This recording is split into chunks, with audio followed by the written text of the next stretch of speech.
लूका रचित सुसमाचार अध्याय 6। शबत का प्रभु। फिर शबत के दिन वह खेतों में से होकर जा रहा था और उसके चेले बालें तोड़ तोड़ कर और हाथों में मल मल कर खाते जा रहे थे।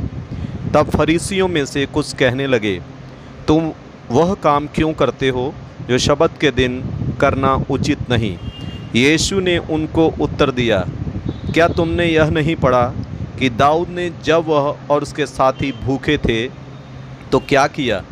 वह कैसे परमेश्वर के घर में गया और भेंट की रोटियां लेकर खाई, जिन्हें खाना याजकों को छोड़ और किसी को उचित नहीं, और अपने साथियों को भी दी। और उसने उनसे कहा, मनुष्य का पुत्र शबत के दिन का भी प्रभु है। सूखे हाथ वाले मनुष्य को चंगा करना। ऐसा हुआ कि किसी और शबत के दिन वह आराधनालय में जाकर उपदेश करने लगा, और वहाँ एक मनुष्य था जिसका दाहिना हाथ सूखा था। शास्त्री और फरीसी उस पर दोष लगाने का अवसर पाने की ताक में थे कि देखें कि वह शबत के दिन चंगा करता है कि नहीं, परंतु वह उसके विचार जानता था। इसलिए उसने सूखे हाथ वाले मनुष्य से कहा, उठ, बीच में खड़ा हो। वह उठ खड़ा हुआ। यीशु ने उससे कहा, मैं तुझसे यह पूछता हूँ कि शबत के दिन क्या उचित है, भला करना या बुरा करना, प्राण को बचाना या नाश करना। तब उसने चारों ओर सबों को देखकर उस मनुष्य से कहा, अपना हाथ बढ़ा।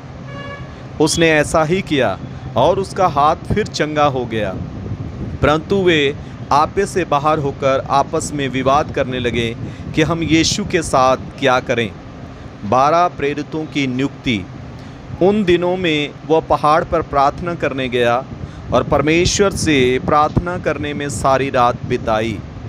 जब दिन हुआ तो उसने अपने चेलों को बुलाकर उसमें से 12 चुन लिए और उनको प्रेरित कहा। और वे ये हैं, सिमोन जिसका नाम उसने पतरस भी रखा, और उसका भाई अंद्रयास और याकूब और यूहन्ना और फिलिपुस और बरतुलमै और मत्ती और थोमा और अल्फाई का पुत्र याकूब और सिमोन जो जेलोतेस कहलाता है, और याकूब का बेटा यहूदा और यहूदिया इस्करियोती जो उसका पकड़वाने वाला बना। शिक्षा देना और चंगा करना। तब वो उसके साथ उतरकर चौरस जगह में खड़ा हुआ, और उसके चेलों की बड़ी भीड़ और सारे यहूदिया और यरूशलेम और सूर और सैदा के समुद्र के किनारे से बहुत लोग जो उसकी सुनने और अपनी बीमारियों से चंगा होने के लिए उसके पास आए थे, वहाँ थे। और अशुद्ध आत्माओं के सताए हुए लोग भी अच्छे किए जाते थे। सब उसे छूना चाहते थे, क्योंकि उसमें से सामर्थ निकलकर सबको चंगा करती थी। आशीष और शोक वचन। तब उसने अपने चेलों को और देखकर कहा, धन्य हो तुम जो दीन हो, क्योंकि परमेश्वर का राज्य तुम्हारा है। धन्य हो तुम जो अब भूखे हो, क्योंकि तृप्त किए जाओगे। धन्य हो तुम जब रोते हो। धन्य हो तुम जो अब रोते हो, क्योंकि हंसोगे। धन्य हो तुम जब मनुष्य के पुत्र के कारण लोग तुमसे बैर करेंगे और तुम्हें निकाल देंगे और तुम्हारी निंदा करेंगे, तुम्हारा नाम बुरा जानकर काट देंगे। उस दिन आनंदित होकर उछलना, क्योंकि देखो तुम्हारे लिए स्वर्ग में बड़ा प्रतिफल। और उसके बाप दादे और भविष्यवक्ताओं के साथ भी वैसा ही किया करते थे। परंतु हाय तुम पर जो धनवान हो, क्योंकि तुम अपनी शांति पा चुके हो। हाय तुम पर जो अब तृप्त हो, क्योंकि भूखे होगे। हाय तुम पर जो अब हंसते हो, क्योंकि शोक करोगे और रोओगे। हाय तुम पर जब सब मनुष्य तुम्हें भला कहें, क्योंकि उनके बाप दादे झूठे भविष्यवक्ताओं के साथ भी ऐसा ही किया करते थे। शत्रुओं से प्रेम। परंतु मैं तुम सुनने वालों से कहता हूँ कि अपने शत्रुओं से प्रेम रखो, और जो तुमसे बैर करे उसका भला करो, जो तुम्हें श्राप दे उसको आशीष दो, और जो तुम्हारा अपमान करे उसके लिए प्रार्थना करो। जो तेरे एक गाल पर थप्पड़ मारे उसकी ओर दूसरा भी फेर दे, और जो तेरी दोहर छीन ले उसको कुर्ता लेने से भी ना रोक। जो कोई तुझसे मांगे उसे दे, और जो तेरी वस्तु छीन ले उससे ना मांग। जैसा तुम चाहते हो कि लोग तुम्हारे साथ करें, तुम भी उनके साथ वैसा ही करो। यदि तुम अपने प्रेम रखने वालों के साथ प्रेम रखो तो तुम्हारी क्या बड़ाई, क्योंकि पापी भी अपने प्रेम रखने वालों के साथ प्रेम रखते हैं। यदि तुम अपने भलाई करने वालों ही के साथ भलाई करते हो तो तुम्हारी क्या बड़ाई, क्योंकि पापी भी ऐसा ही करते हैं। यदि तुम उन्हें उधार दो जिनसे फिर पाने की आशा रखते हो तो तुम्हारी क्या बड़ाई, क्योंकि पापी पापियों को उधार देते हैं कि उतना ही फिर पाएं।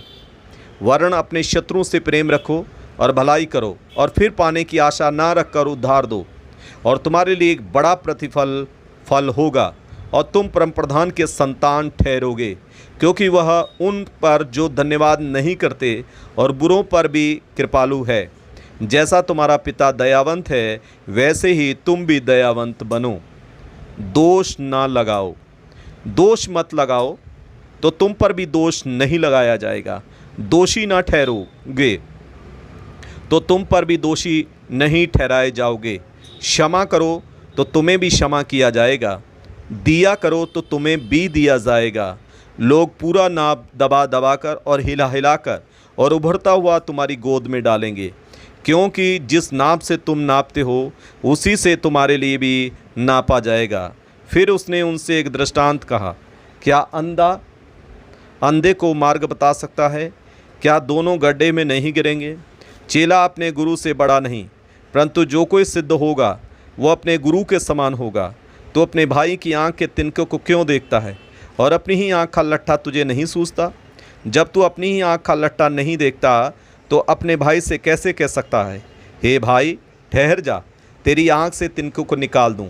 हे कपटी, पहले अपनी आँख से लट्ठा निकाल ले, तब जो तिनका तेरे भाई की आँख में है उसे भली भांति देखकर निकाल सकेगा। जैसा पेड़ वैसा फल। कोई अच्छा पेड़ नहीं जो निकम्मा फल लाए, और ना तो कोई निकम्मा पेड़ है जो अच्छा फल लाए। हर एक पेड़ अपने फल से पहचाना जाता है, क्योंकि लोग झाड़ियों से अंजीर नहीं तोड़ते और न झरबेड़ी से अंगूर। भला मनुष्य अपने मन के भले भंडार से भली बातें निकालता है, और बुरा मनुष्य अपने मन के बुरे भंडार से बुरी बातें, क्योंकि जो मन में भरा है वही उनके मुंह पर आता है। घर बनाने वाले दो मनुष्य। जब तुम मेरा कहना नहीं मानते तो क्यों मुझे हे प्रभु कहते हो? जो कोई मेरे पास आता है और मेरी बातें सुनकर उन्हें मानता है, मैं तुम्हें बताता हूँ कि वह किसके समान है। वह उस मनुष्य के समान है जिसके घर बनाते समय भूमि गहरी खोदकर चट्टान पर नींव डाली, और जब बाढ़ आई तो धारा उस पर लगी, परंतु उसे हिला न सकी, क्योंकि वह पक्का बना था। परंतु जो सुनकर नहीं मानता वह उस मनुष्य के समान है जिसने मिट्टी पर बिना नींव का घर बनाया। जब उस पर धारा लगी तो वह तुरंत गिर पड़ा, और गिरकर उसका सत्यानाश हो गया। आमीन।